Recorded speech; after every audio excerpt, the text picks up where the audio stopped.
What's up, V2 crew? This is Unknown here, and this is going to be another episode in the Is It Killing Your Games series.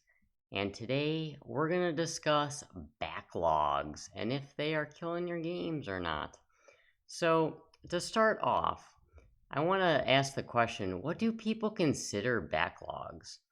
I think most people consider it games that they have bought that they haven't gotten to yet. I am kind of on the side of I consider a backlog to be just games you want to play, like on your to-do list more so, even if you haven't bought it yet.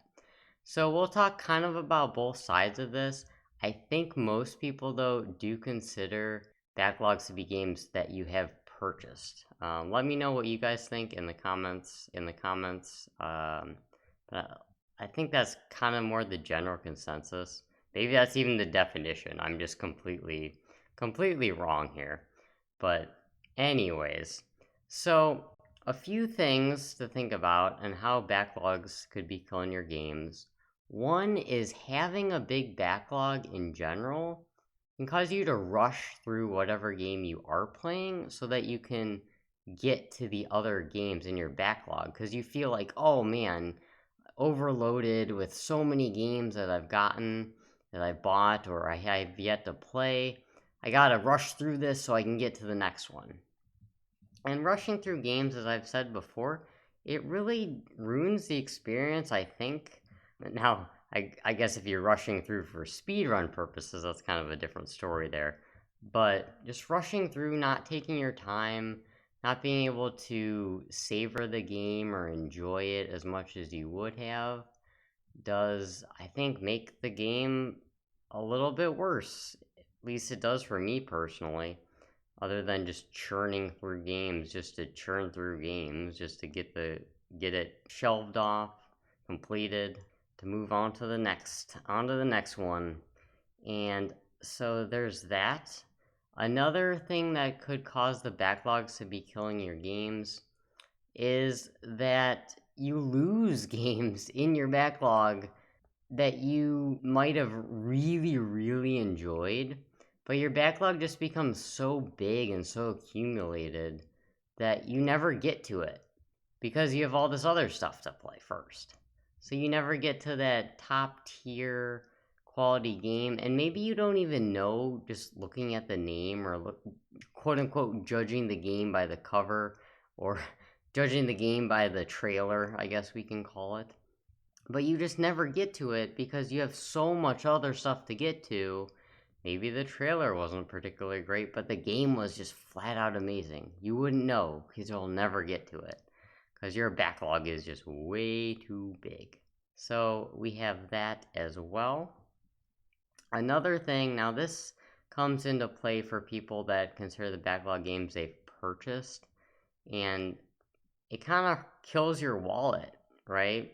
Because you put in money into these games, maybe you even bought them on sale, but you bought these games already, and now you don't have money to buy another game that's new coming out that you really want to look forward to, that you really want to play, but you've spent all your money on other games, so now you have those to play, and well, not gonna buy the other one.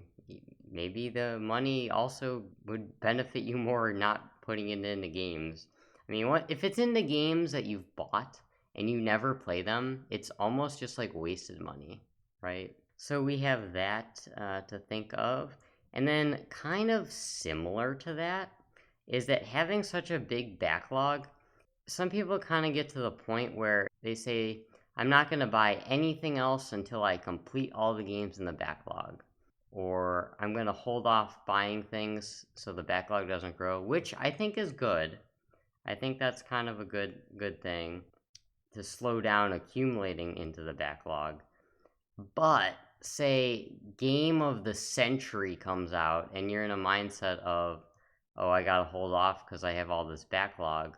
Well, you might skip out on the game of the century because you have a backlog to play. And this was kind of happened to me a little bit trophy hunting day wise because I would have to go and do all of the easy peasy backlog that was just accumulating and accumulating that I never got to play the fun stuff, you know? So, kind of a little tie in there.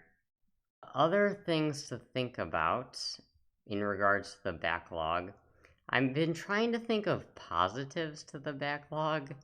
I guess maybe it could make it so that you don't lose track of games. And this is more so just having a list of games that you want to play and just remembering the fact that, oh yeah, there's that game. I do want to go back and play that at some point, just so you don't lose track of it. However, flip side of that is you have so many games that maybe it's better if you just completely forget some exist, because then you don't have the backlog problem of, oh, I have to play this one in order to play this one, in order to play this one, and just the feeling of overwhelmed, the feeling of being rushed.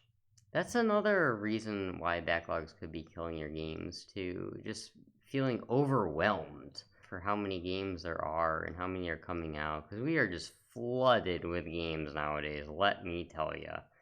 Let me tell you. So many gaming companies, so many indie devs making games, just so many. It's like the never-ending backlog battle is just gonna be never ending. Anyways, I think I'm gonna wrap this up. I've been really trying to think of more ways they could be not killing your games, but I'm really thinking backlogs are just killing games for the most part. But let me know in the comments below what your thoughts are on the matter. Maybe you can think of some more negatives. Maybe you can think of some more positives that I wasn't able to think of.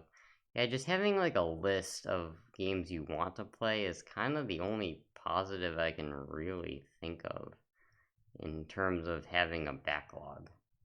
I guess you could brag, oh, look how big my backlog is. But anyways, if you would like this video, if you like more in the series, I'd appreciate it if you liked and subscribed. If you'd like to join the V2 crew, where we game on our own terms, spreading positivity, being ourselves, not being influenced by others, that would be awesome. I'll post some links in the description below to several things. And with that being said, everybody, you guys have a good night, good morning.